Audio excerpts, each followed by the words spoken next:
Welcome to the DCTV News at Noon program. I'm Kelsey Kiesling. And I'm Kendra Cook. The Dolores County Broadcasting Network is the producer of DCTV with support from the Southwest TV Translator Association.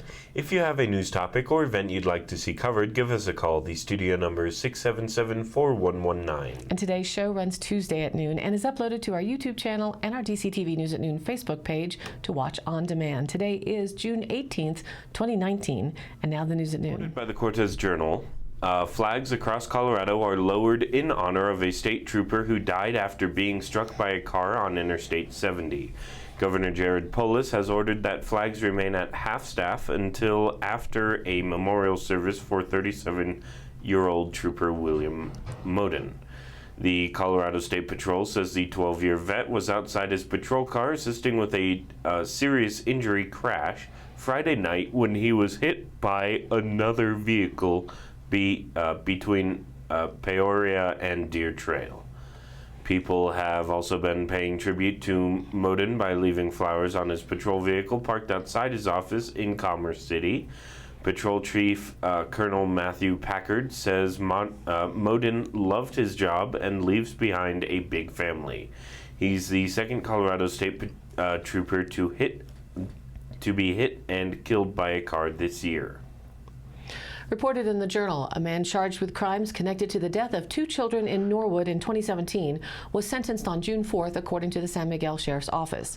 Ashford Nathaniel Archer was sentenced to serve 24 years in prison with credit for time served for charges connected to the deaths of the 2 young girls who died in a car parked on a farm.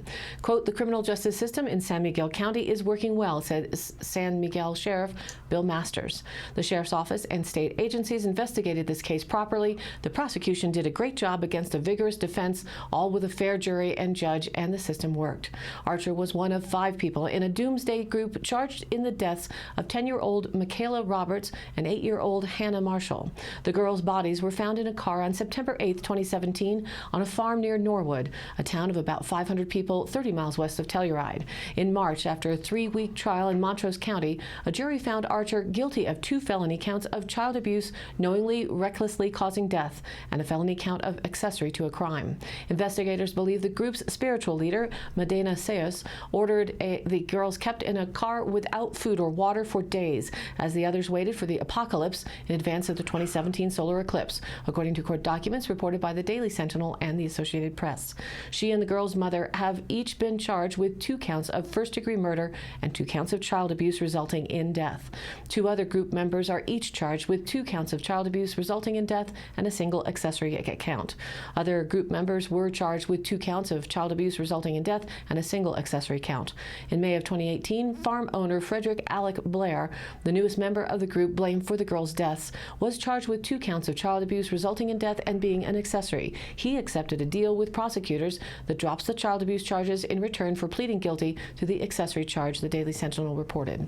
Blair told investigators that he met the group at a gas station outside Grand Junction in May of 2017 and invited them to use his land and soon joined them, living there in tents and cars, according to court documents.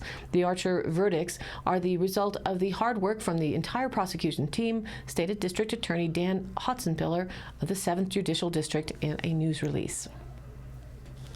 According to the Cortez Journal, U.S. Highway 160 between Bayfield and Pagosa Springs was temporarily closed Monday morning while authorities attempted to arrest a drunken man walking along the road shooting a firearm. Colorado State Patrol Captain Adrian Driscoll said around 7 a.m. a trooper spotted the man walking down the shoulder of Highway 160 shooting a rifle into the air around mile markers 117 through 120 near Yellow Jacket. Driscoll said the man, identified as 28-year-old Henry Goldstein of Bayfield, was not shooting in the direction of the road. While the trooper waited for backup, Driscoll said Goldstein fled into the woods, prompting a manhunt that shut down Highway 160 for about an hour. Around 8:30 a.m., Goldstein was taken into custody without incident and taken to the La Plata County Jail. The firearm was recovered, Driscoll said. Authorities are unsure why Goldstein was walking the highway shooting the gun. Driscoll said Goldstein apparently lives not far from Yellow Jacket. Goldstein was arrested on suspicion of reckless endangerment, prohibited use of a weapon for shooting from a public highway, and possession of a firearm while under the influence of alcohol and drugs. Driscoll said Goldstein had other outstanding warrants out for his arrest. Reported by the Journal, in what has become apparently more consistent vehicle accidents in our surrounding area, at least it appears there is a report every other day or so. Most recently, a 25-year-old Cortez man was in stable condition on Monday morning at Southwest Memorial Hospital after suffering broken bones in a head-on collision Sunday night at the intersection of U.S. Highway 160 and Highway 491.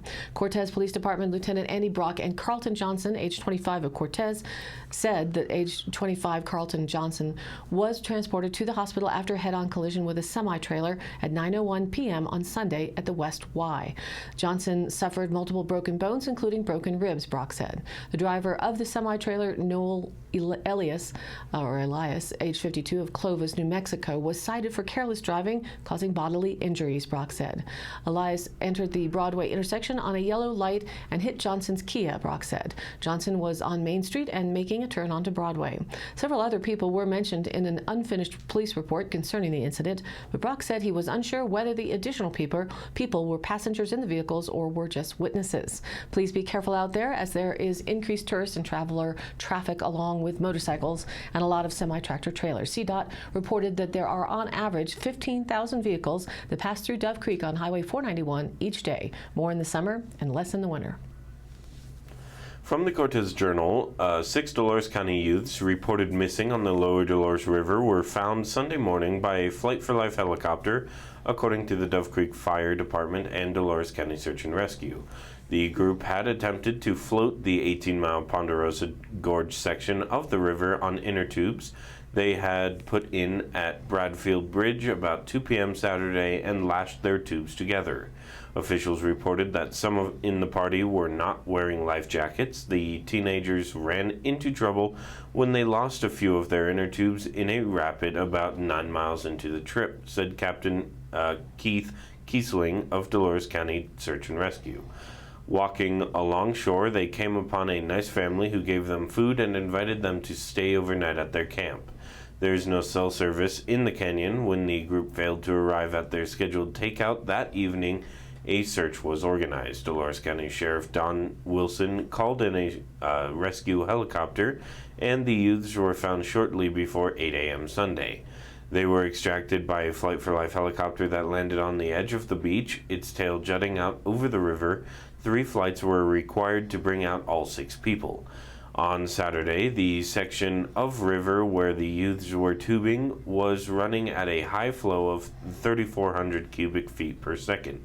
It was fortunate that there were other rafters on the river to assist the teenagers, said Grant Allen, Assistant Chief for the Dove Creek Fire Department. And now let's take a look at the weather. Today, a 20% chance of showers and thunderstorms late morning into the afternoon with increasing clouds and a high near just 74 degrees. Southwest winds will be 5 to 10 miles an hour. And tonight we remain at a 20% chance of showers and thunderstorms before 10 p.m., mostly cloudy, then gradually becoming clear with a low around 49. West winds 5 to 10 miles an hour, shifting northeast after midnight. And Wednesday, sunny and warmer again with a high near 78 degrees. North-northeast winds 5 to 10 miles an hour, becoming west by the afternoon with gusts to 20 miles an hour. Wednesday night, mostly clear with a low around 51 degrees and similar wind patterns. Then Thursday, the National Weather Service says sunny with a high near 81, and breezy with a southeast wind 5 to 10 miles an hour, becoming southwest 15 to 20 in the afternoon. Thursday, those winds could gust up to 35 miles an hour. And then Thursday night is when a 20% chance of showers and thunderstorms, as seen by the lightning strikes here, will come in with a low around 52 degrees overnight. Most likely continue to be breezy and into the weather. Official summer solstice day on Friday that kicks off with a 40% chance for showers and thunderstorms, partly sunny and a high of only near 68 degrees. So things cool off with the clouds and the potential rains and storms. Friday night, a chance of showers and thunderstorms lingers mainly before midnight, mostly cloudy with a low around 41 degrees. And Saturday, still a slight chance of showers and thunderstorms, mostly sunny with a cooler high near 67 degrees. Saturday night, a slight chance of showers and thunderstorms, partly cloudy, as the overnight temperatures go back down down again, an expected low around just 40 degrees. And then Sunday nights with a sunny day and a high near 71 degrees. Sunday night mostly clear with a low around 45. And now back to the news. According to the Cortez Journal, search and rescue teams swarmed to the Dolores River south of Rico Monday evening to search for two missing boys who reportedly had fallen out of a raft in swift water. The boys were found safe along the shore about a half hour into the search. The incident occurred around mile marker 40 of Colorado Highway 145 downstream of Ryman Creek. The swimmers were wearing life jackets, according to rescue reports. A ground search was launched along the banks of the river, and first responders were positioned at bridges, including at Roaring Fork and Hillside Drive. Local emergency responders included Montezuma County Search and Rescue, Dolores Fire Department, Rico Fire Department, and the Montezuma County Sheriff's Office. Reported in the Journal, file photo. A new wood manufacturing plant is being planned on property southwest of Dolores. Jeff Bunnell of Ironwood Group LLC said the company is refurbishing a warehouse on Road T in Montezuma County that was a plywood factory many decades ago. The plan is to produce veneer and custom siding from trees logged out of the San Juan National Forest. Quote, "We are excited to bring manufacturing to the area, and there are a lot of excess trees in the National Forest for our products," Bunnell said. The new business plan was recently presented to the Dolores Town Board and Montezuma County Board of Commissioners.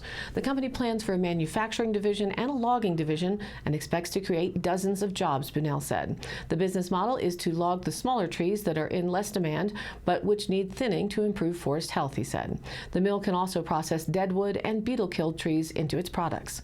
Milling equipment is being shipped in and more renovations are underway on the building. Initial startup could begin as early as this summer, and full operations are expected in 12 to 18 months, Bunnell told the Dolores Town Board. More truck traffic is expected for Dolores as loggers make their way back and forth to the forest. Trucker said safety is strictly enforced, Bunnell said, and trucker safety is strictly enforced, and it's written into the contracts. After studying the logging potential of Colorado, Bunnell and other families in the industry moved from Oregon to Southwest Colorado to start up the business. Quote, "We love the area and want to be here for a long time," he said. From the Cortez Journal, the Durango School District 9R Board will consider whether to arm district employees with guns at its meeting tonight. A drafted resolution proposes arming security officers in schools who meet high standards and are trained to possess a weapon. The district drafted standards for security officers in response to shootings at Arapahoe, Platte Canyon, and Columbine high schools, and most recently the STEM school in Denver, district documents say. The resolution doesn't say whether security officers could be designated teachers or whether personnel such as hired security guards. School Board President Nancy Stubbs said she expects the board to discuss the pros and cons of arming district employees before making a decision Monday night. One of the main points of consideration will be whether the community supports the measure, she said. Arming school district employees has been brought up as part of meetings about school safety for 2 years, she said. Those meetings have reached a sampling of community members, district staff, and others, but she suspects the district may need to have a broader outreach about the issue, she said. The Durango Herald emailed a list of questions to district spokeswoman Julie Popp seeking more information about the proposal, including how much community input the district has received about arming employees and a summary of that public feedback. The Herald also asked which staff positions would be eligible to act as security officers. From the Journal and DCTV, photos Dee Dee Corter and Facebook Walter Breshnahan. A young mountain lion found itself at the center of attention earlier this month when it took a break in a Hermosa resident's backyard. Dee Dee Corter said a mountain lion had been seen wandering around her neighborhood, looking into people's houses before ending up in her backyard on June 5th. The lion reportedly came into the backyard around 8 p.m. and appeared to be curious but not aggressive when her brother took pictures. Corter said the lion didn't move until her dog started barking and even when her brother tapped on the window. She said it stayed for about 5 minutes before leaping over a 6-foot privacy fence. While she has seen no further sightings, Corter said Monday she has been checking her yard at night before she lets her pets out. Joe Lewandowski, spokesperson for the Colorado Parks and Wildlife, said it is not unusual for people to see mountain lions in the Durango area. He said it's not necessary to report mountain lion sightings to CPW unless the animal starts to become become more comfortable in a neighborhood. Lewandowski warned against feeding deer and other wild animals to help keep pets safe. It's extremely rare for lions to attack humans, he said. In Colorado, population estimates range from 3,000 to 7,000 mountain lions living in the wild. And up in Egner, a watering spot with a trail cam on it showed a mountain lion curious about taking a drink of water. Walter Brejnahan had captured deer, elk, and other smaller animals utilizing the water spot by a motion-sensor trail camera, but never seen a cat before. The photo here shows two of them from his Facebook page. There is also a Facebook post showing video trail cam footage of a mountain lion calling out. You can check out the sound on our Facebook page, and if you're not familiar, the yelping, higher-pitched screech sound is a call, much the opposite of a growling cat sound you might expect listening to other types of big cats. So be aware of your surroundings. Cats will also climb up in trees. They say to stand tall and keep your small pets and children with you out of potential harm's way. From the Cortez Journal, a cardiology and urology clinic opened Monday on Florida Road in Durango to offer specialty medical care in the area. San Juan Health Partners Specialty Services operated in Bayfield for 2.5 years before moving to Durango, said Tim Bevilacqua, Executive Director for San Juan Health Partners, a division of San Juan Regional Medical Center. The clinic moved in part because many of its patients were traveling from the Durango area to the Bayfield clinic, he said. The new space also allows the clinic to expand in the future, although he could not say what the new services would be. Bevilacqua couldn't say if the demand for cardiology and urology services was driven by doctors leaving the area or if the area has faced a long-term shortage of care in those areas. The clinic's staff has heard from patients that finding cardiology and urology care is difficult in this area, he said. Most patients are referred to the specialty clinic by a primary care doctor, he said. Referrals to the clinic's cardiologist, Dr. Rachel Cheney, were strong when the Bayfield Clinic opened, in part because Cheney has worked in the region since 2013, Bevilacqua said. And now today's High Canyon Country happenings. June 21st is summer solstice and the official beginning to summer, so lots of activities abound. In Old LaSalle, the Mount Peel Service Project is hosting an event for the Animal Sanctuary and Healing Center north of Monticello and south of Moab. Come and stay with them and the animals for free in the beautiful LaSalle Mountains. They are having a service project weekend, asking for volunteers to help out at Mount Peel Animal Sanctuary for 1 to 3 days in exchange for free lodging. All they ask is for your help around the farm and buildings for 6 hours a day, doing projects that they never have time for. The rest of your time on the mountain is yours to do as you wish. Just 6 hours a day to get a free stay. Lodging is first call, first serve, so call Angela at 435-686-2284 as soon as possible to sign up and for more information. And in another animal-related event, June 22nd, C.V. Wells will be performing for a Pet's Sake benefit concert at the Sunflower Theater in Cortez. C.V. Wells creates songs in multiple genres, from folk to R&B to gypsy, and that means his audience is taken on an unexpected journey. His songs often defy categorizing, but they will melt your heart, make you think, or make you laugh. Most of all, he aims to make you glad you came out to see live music. All ticket sales will benefit For Pet's Sake Humane Society of Cortez. The event starts at 7 p.m. this Saturday. And another type of charismatic animal, the Cortez Celtic Fair, will be in Parque de Vida on Saturday, June 22nd, starting at 9 a.m. Family-friendly Celtic Fair. It's free admission and fun for the whole family. Enjoy a day of Celtic music, dance, and Highland games, a tug of war, and lots of kids' activities. And stay tuned, we'll have more updates through the week on events happening this weekend. And all of these happenings are posted on our DCTV News at Noon Facebook page, along with the YouTube replays, the weather, original stories, local posts. And if you want to share your event or information with us, contact us by email dcbnnews@gmail.com or call the station 970-677-4119. Thanks for tuning in. News at Noon airs at noon Monday through Thursday and then is available online on our YouTube channel and our DCTV News at Noon Facebook page on demand. Be sure to like us there on Facebook, please, and join in on the news of our area. And of course, please share it with a friend. For Kendra Cook with DCTV and the News at Noon program out of Dove Creek, USA, I'm Kelsey Kiesling. Thanks for watching.